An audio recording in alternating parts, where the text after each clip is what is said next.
Hello, viewers, and welcome. Today, we're going to be discussing an interesting cryptid, simply known as the Waheela. It's a large, gigantic, wolf-like creature that is said to stalk humans and their livestock in northern Canada and the northern United States. We're going to learn about this creature, and we're also going to hear from eyewitness testimony as to what they saw, what they heard, and what they felt.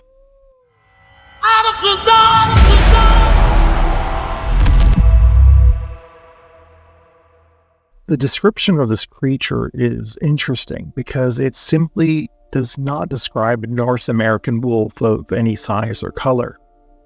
The witness accounts always describe the canine as being white in color.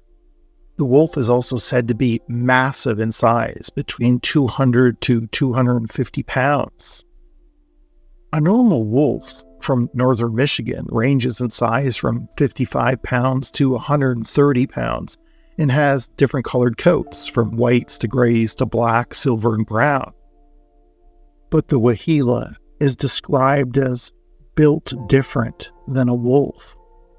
Its head is wider and its toes are more spread out. Its posture is strange, with shorter back legs, much like a hyena. Its shoulder is said to be about 3.5 to 4 feet tall, and it is able to run at incredible speeds. The Waheela has been seen in northern Michigan and Wisconsin in the United States, and in Manitoba and the northern parts of Ontario, Canada. The Waheela is often associated with the Nahini Valley in the Northwest Territories. The valley is also referred to as the Headless Valley, and it is assumed by many that Nahini means Headless Valley in the native tongue, but this is incorrect. The word Nahini simply means faraway people over there. It sounds innocent enough. So where does the Headless Valley get its ugly name from? In 1907, two brothers entered the 200-mile-long gorge deep in the Limestone Mountains, some 300 miles east of the city of Whitehorse. The prospectors never returned, and a search party was sent to look for them. Their bodies were found, but each was missing a head. And so, prospectors, miners, and hunters started calling the area the Headless Valley. Prospector M. Jorgensen, who went in after gold in 1910, was also found dead. The bones of another prospector, Yukon Fisher, were discovered near a creek in 1928, his head twisted backwards. In the mud of the creek, prints of a large, single wolf were found. 3 other trappers vanished in the valley a year later, their bodies never recovered.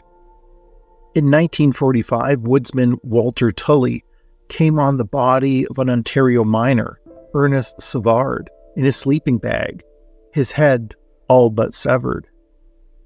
He also found footprints near the encampment, large wolf prints that were at least twice the size of a northern wolf. University of Alberta's Professor Alan E. Cameron, who entered the valley in 1936 on expedition, explained the mild climate. Chinooks keep the air balmy and moist. The lush grass attracts game, and hot springs help warm the air.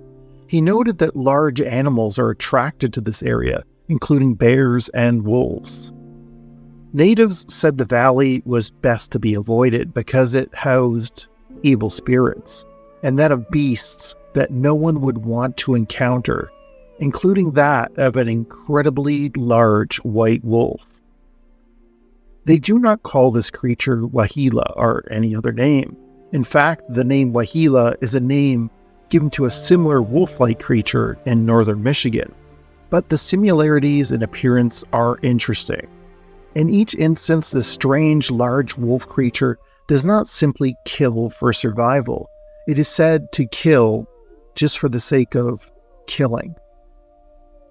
There have been many historical sightings and native legend of this large wolf from those who've come face to face with the Waheela.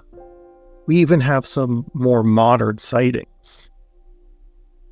Let's now gather around the campfire to hear stories from eyewitnesses.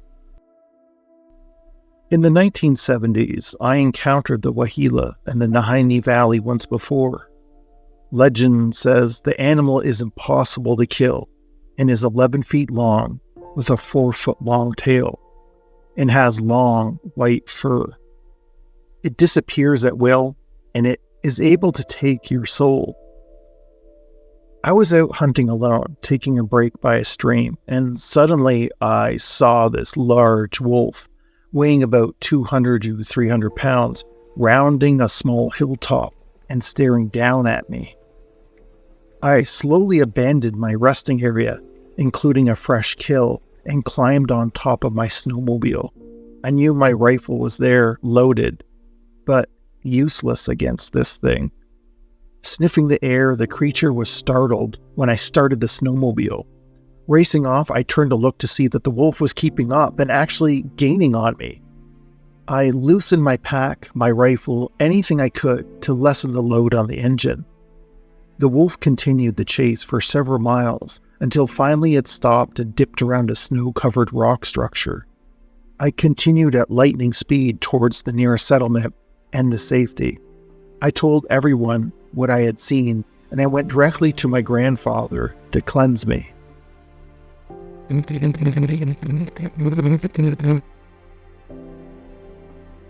I was camping in northern Ontario at Temagami River Provincial Park.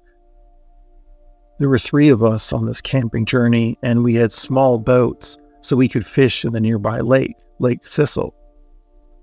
We went fishing on our 3rd day. We got our last pike when my friend pointed out a wolf on the bank of the lake.